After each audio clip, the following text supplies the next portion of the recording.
Bueno, y comenzamos una nueva entrevista aquí en Arriba Gente. Ya está en librerías 38 Estrellas, el libro que cuenta sobre la mayor fuga de presas mujeres en Uruguay y que cuenta, bueno, la historia de figuras que algunas de ellas han trascendido políticamente en nuestro país. Para dialogar sobre esto y conocer sobre esta historia que ha publicado una conocida periodista también de la vecina Orillas, que recibimos entonces a Josefina Licitra, autora de este libro. Bienvenida. Muchas gracias. Bueno, ¿por qué hablar de esta historia que tiene como protagonistas a mujeres y que de alguna manera fue un poco olvidada, ¿no?, por la historia, al menos en Uruguay? Y justamente por eso, porque fue olvidada y sobre todo porque es una historia muy impresionante. Es una fuga, por lo que estuve viendo, es realmente la fuga de una cárcel de mujeres más masiva de la historia mundial. A nivel numérico solamente hubo una fuga en Chile con un número mucho mayor, pero porque hubo un terremoto, se cayeron las paredes y las presas se fueron, pero fueron recapturadas al día siguiente. En este caso fue una fuga planificada, fue en los 70 y tiene como protagonistas a mujeres que después no quedaron dentro de la línea histórica, por lo menos no con una carga épica o con el peso con el que sí quedaron otros episodios que hicieron, otros episodios de propaganda armada que hicieron dentro del movimiento Tupamaro, ¿no? ¿Quiénes participaron de esa fuga? Bueno, fueron 38. Algunas son más conocidas que otras. La más conocida, lógicamente, es Lucía Topolansky.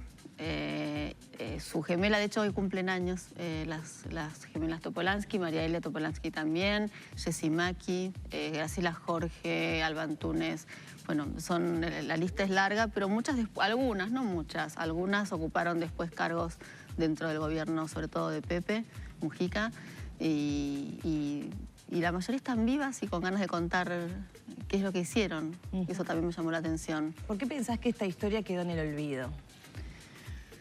Creo hay dos hipótesis en el libro, que son hipótesis. La verdad es que uno nunca termina de saber por qué ciertas cosas pasan, pero por un lado es que 2 meses más tarde sucedió la fuga de Punta Carretas, el abuso, en la que se fueron 111 presos políticos, la mayoría presos políticos.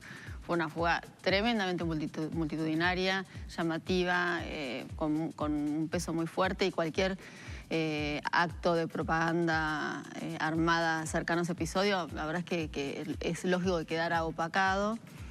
Pero después creo que tiene que ver también con que dentro del movimiento y dentro de la izquierda en general y dentro de ese periodo social, bueno, cualquier episodio que tuviera como protagonistas a un grupo de mujeres o a una mujer era llevado siempre a un espacio de connotación mucho más liviano, ¿no? No tenía tanto peso político ni social.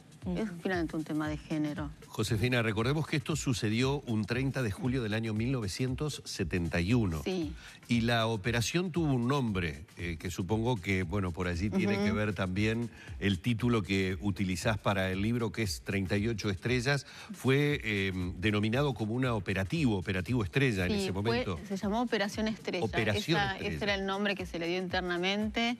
Y después había una referencia a las estrellas para hablar de las fugadas, por lo tanto sí, el libro juega un poco con ese nombre. El nombre no sabemos por qué, se habla de estrella, se supone que la estrella de Tupamara fue un símbolo muy fuerte, tiene una connotación femenina la idea de estrella, y tenían siempre en los operativos, o en algunos por lo menos, una intención poética por afuera de la intención política, que era la principal, y yo creo que esa búsqueda de la palabra estrella para denominar a la fuga también tiene que ver con eso, con algún tipo de búsqueda de poética.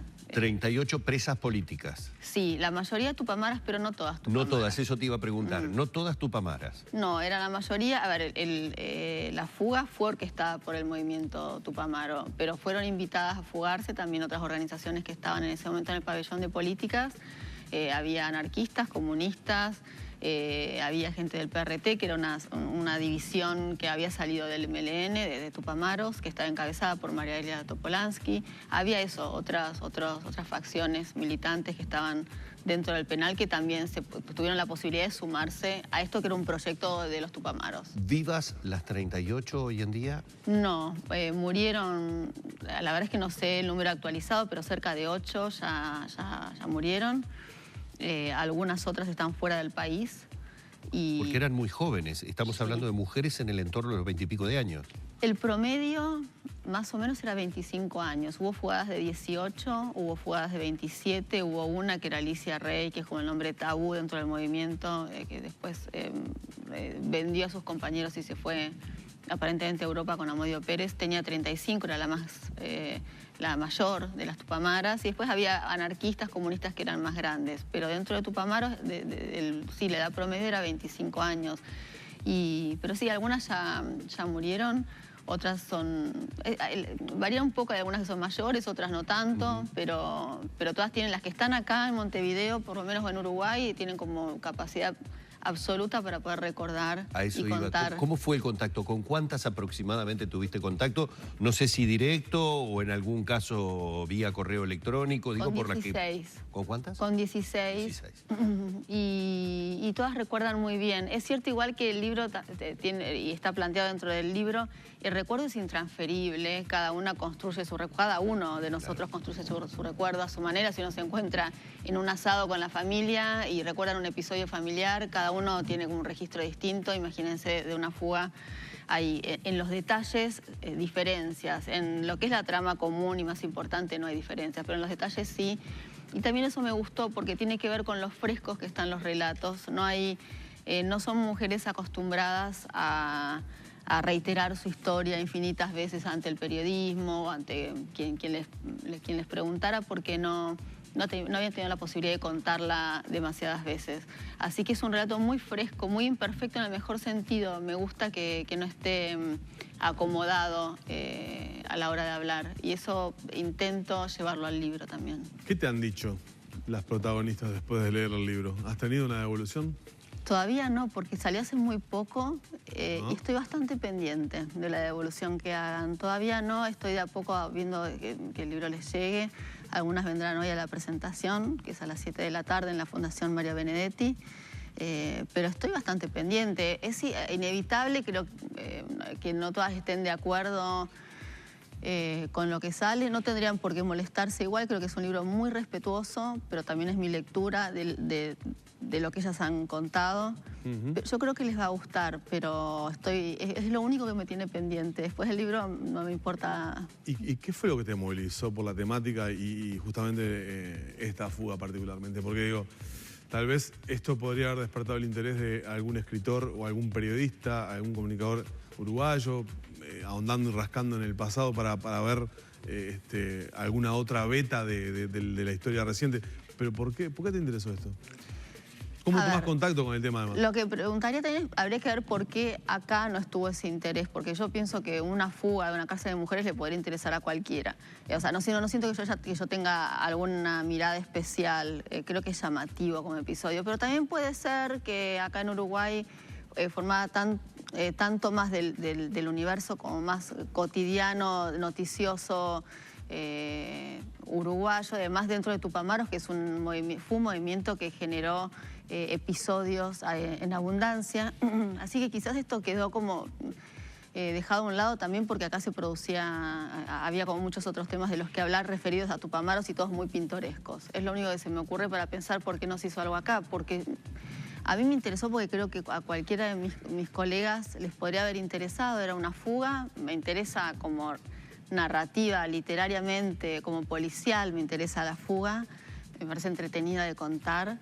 Que hubiera mujeres, bueno, sí, me parecía interesante, no por un tema de militancia de género, me llama la atención, las películas de fugas que vi son de hombres, nunca vi como una historia de fuga de mujeres, y después estos condimentos que ya mencioné me parecían interesantes. ¿Y tomás contacto con el episodio, con el evento en sí, a través de alguna de las protagonistas?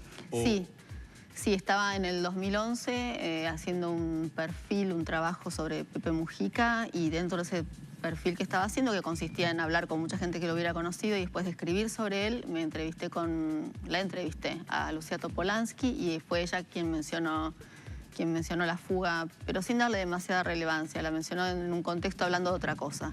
O sea que ni siquiera las entrevistadas, hasta que yo me coloqué en situación de entrevista, le daban un subrayado muy especial al asunto.